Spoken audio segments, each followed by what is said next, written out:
Hi kids, we're going to start a new chapter. Chapter 10 is here. Today we are going to add and subtract polynomials. But before we can do that, you need to know what a polynomial is. But before we jump into our lesson, just remember that this recording does not replace attendance or attentiveness in class. This is just the high points. It's not a perfect lesson because I'm not a perfect teacher. This is just to help you out at home in case you need a little refresher or some homework help. So our objective is to add and subtract polynomials. So on the front of this we'll do addition and on the back we'll do subtraction. But let's first define what a polynomial is. The dictionary definition, or what you'll find in your textbook, is the sum of terms in ax to the k form. To me, that doesn't really mean anything. And so we are going to define polynomial in 8th grade terms in just a few moments, but this is something to keep in the back of your mind as we move.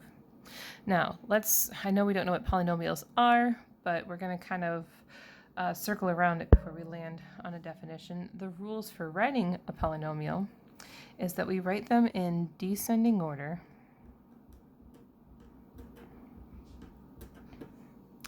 That means from large to small by the exponent. So the largest exponent goes first. And the exponent should always be positive. So we have learned about positive and negative exponents. If there happens to be a negative exponent, convert it to a positive exponent, and then you can write that in descending order. Okay, so before, if this were a quadratic expression, you would say that this is the leading coefficient. Well, now that there is another term in front, this too is now the leading coefficient. So the leading coefficient is truly the coefficient for the term with the highest exponent. And so this exponent tells us the degree of the polynomial. So for example, if I have a 3 by itself, we know that this is a constant. If I have 3x, say if I were to graph that, it would make a line because it is linear. 3x squared, if I were to graph that, that would make a parabola because it's quadratic. A cube, an exponent of 3, is cubic. And a 4, remember that 4 means quad, this is quartic. And we got curious in class and we were wondering what is to the 5th or to the 6th and so forth. And I looked it up and that just means to the 5th degree, the 6th degree, and so forth. Not very exciting, kind of lame, but that's how that works. Okay, refresher on the terms. Term, the slang is it's a chunk of an expression or an equation. And it's separated by the positive or the negative sign. So 2x cubed is a term, 5x squared is a term, negative 4x is a term, positive 7 is a term. If you're not sure what to do with a sign, like which term it goes with, the sign precedes either the number or the variable. So the 7 goes with the positive. This 4x goes with the negative because it's negative 4x. Okay? So this was all related to the exponents, the degree of the expression. This is all relating to terms. So if there's only one chunk like this, there's one term, and we call that a monomial. Mono means one. Here are 2 chunks, see, 1, 2. So that's 2 terms, that's a binomial. Like a bicycle has 2 wheels, this has 2 parts. 3, trinomial. And finally, we have landed on what is a polynomial. If there are 4 or more terms, it is a polynomial. So you can classify a polynomial by its exponents. So here, my highest exponent is a 3. So you could say that this is a cubic polynomial. If I look at this trinomial, the highest exponent is a 2. So I can say this is a quadratic trinomial. And its leading coefficient is 5. This leading coefficient is 2, and so forth. So that's pretty cool. You can add or subtract using the vertical or the horizontal form, and I truly do not care which one you use. I do want you to take notes for both of them, and I want to challenge you that when you do your homework, you try each type to see which one works for you. But yeah, it's whatever you're most comfortable with. So this is here the example that we're going to work through. We're going to do it 2 times. Once we will do it the vertical method, and the other time we will do it the horizontal way. So the vertical method is we are going to write this in standard form first. If you recall adding decimals when you were in elementary school with different place values, if you recall having to line up the decimal places as you lined up the numbers vertically, that's kind of what this is like. Because you're going to line up the expressions by the degree or by the exponent before you add. So let's take this first expression here.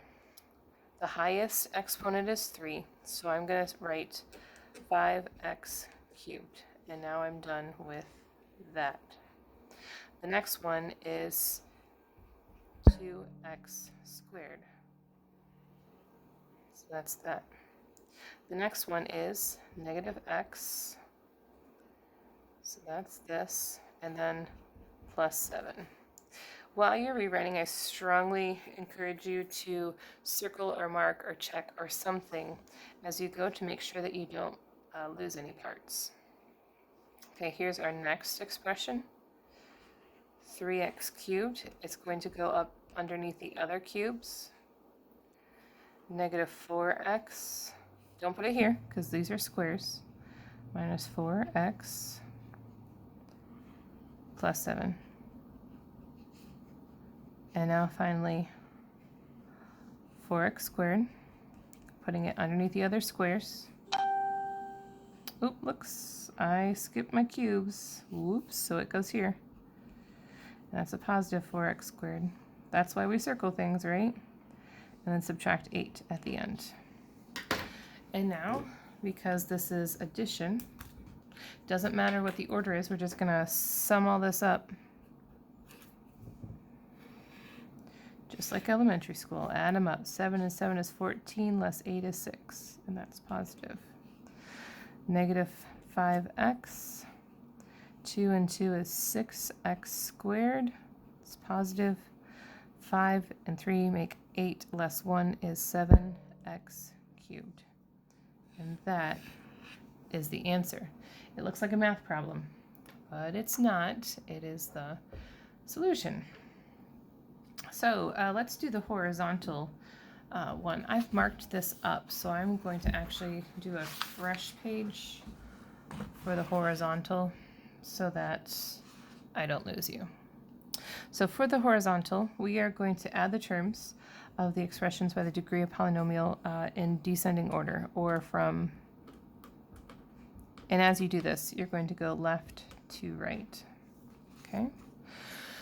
So if you scan across this whole thing, and again, this is all addition here and here, so we're adding, find the highest exponent all the way across, which is the cubes. So we're going to start with those first. So 5 cubes and 3 cubes, that's 8 cubes, minus 1, 7x cubes. And now we're going to look for our squares.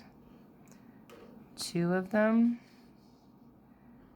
and 4 of them make 6x squares.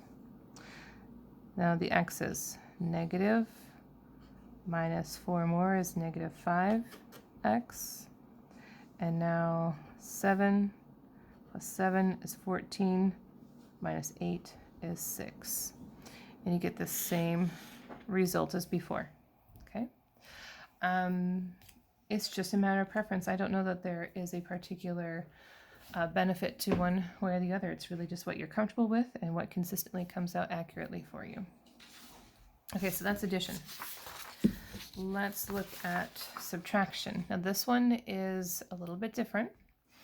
There will typically only be two values because you're subtracting one thing from another.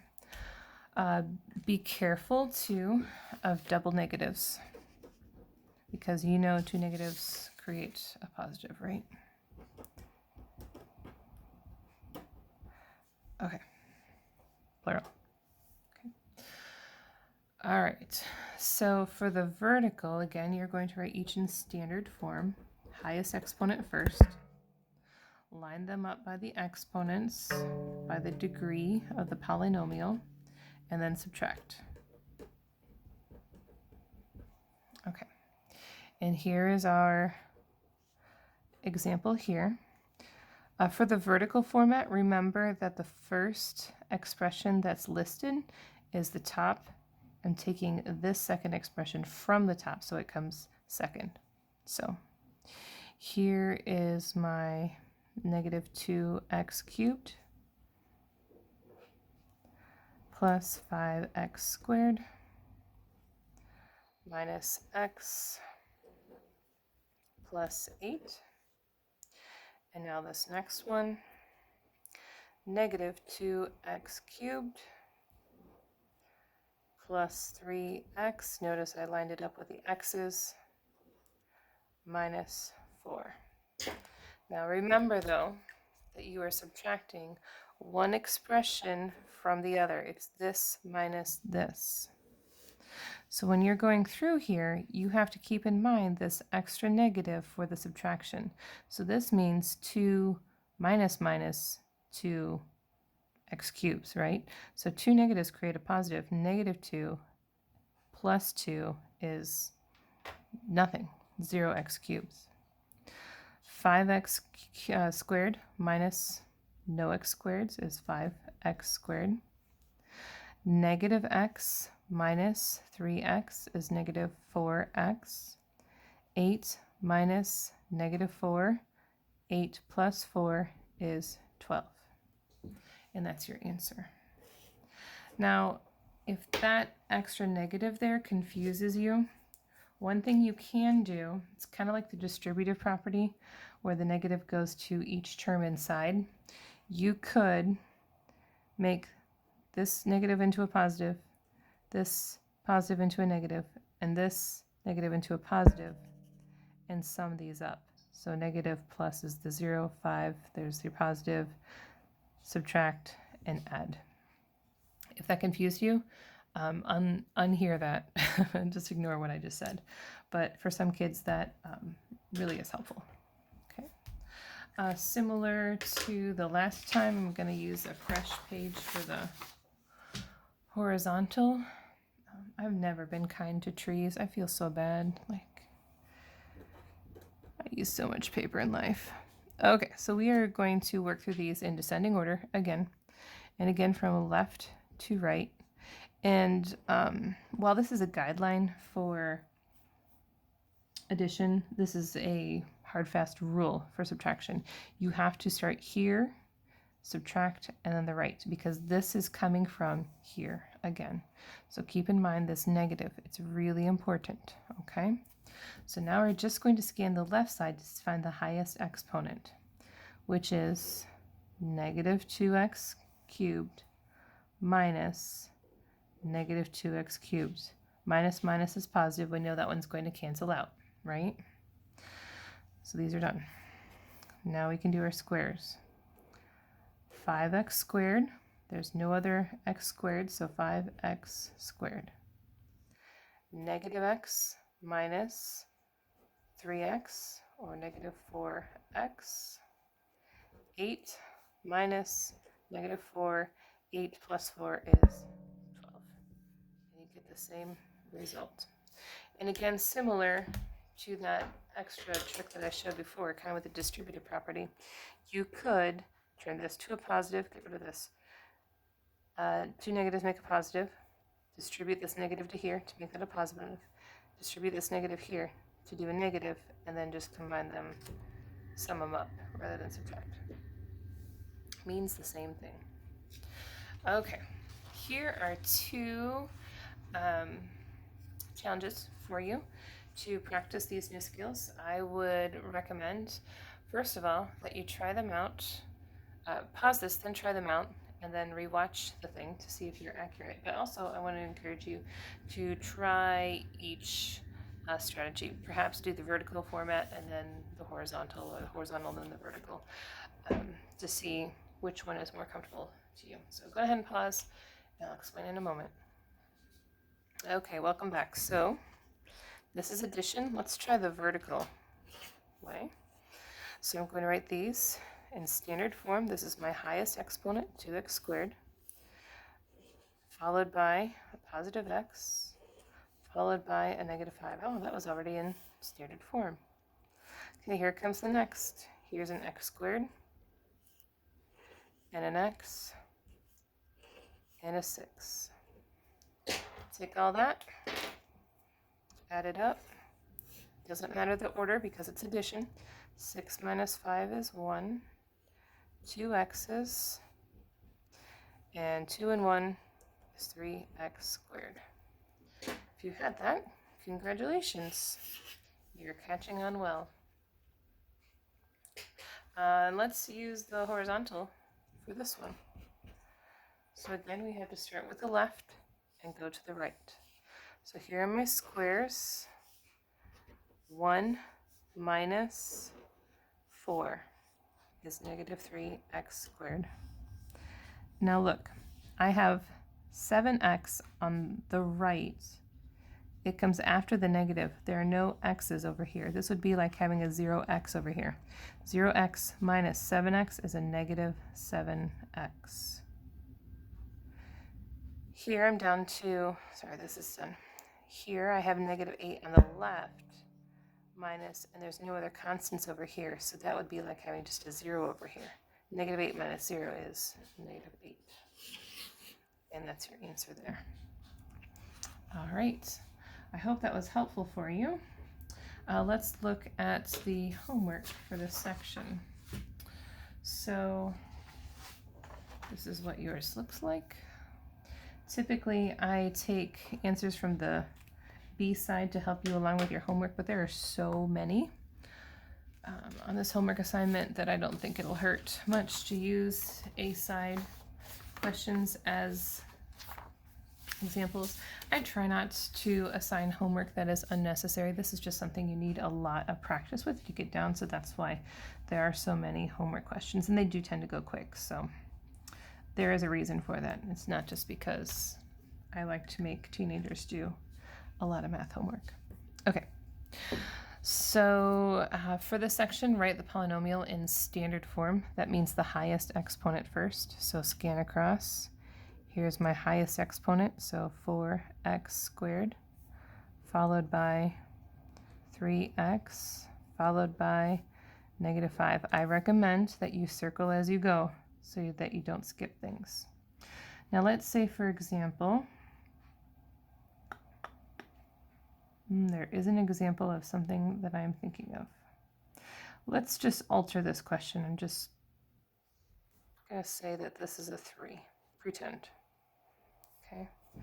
If you have 2x cubed and no x squares, and then you go directly to the x's, you would write 2x cubed, skip the squares, don't write 0x squared, then 3x minus 7.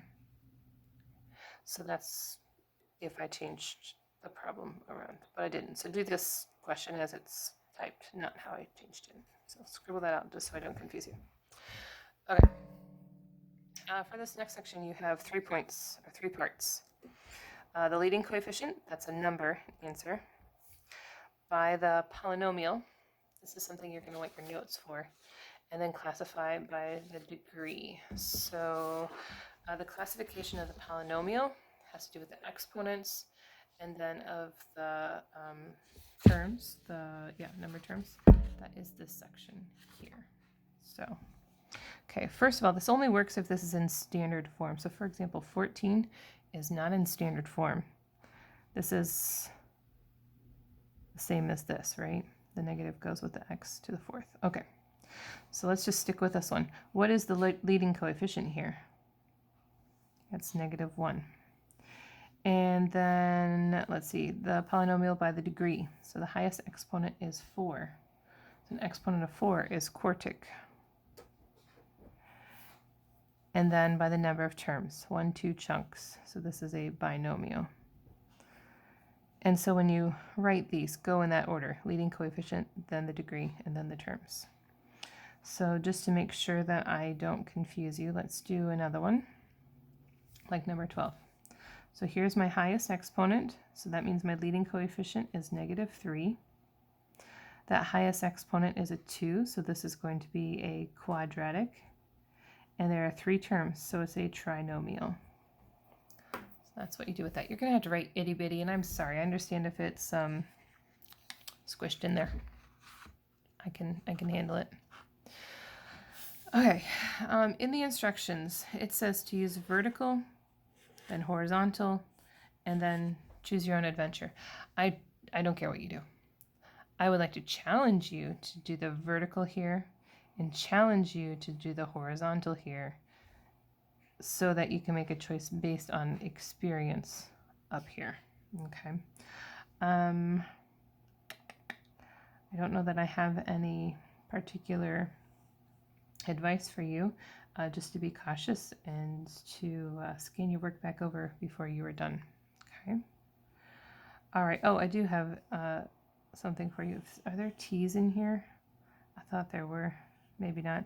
If you do have a variable with a t, feel free, instead of like this, write it like this, because sometimes t's get confused with plus signs. I think I'm getting this confused with 10 too, though, so that's not going to be a problem for you. Okay, so if you need any help at all, please email me at d-rones@d231.rochelle.net. Here to help. Don't be bashful. And as always, you can catch me before school or in class tomorrow. Thanks a bunch and good luck. Thanks, guys. Bye.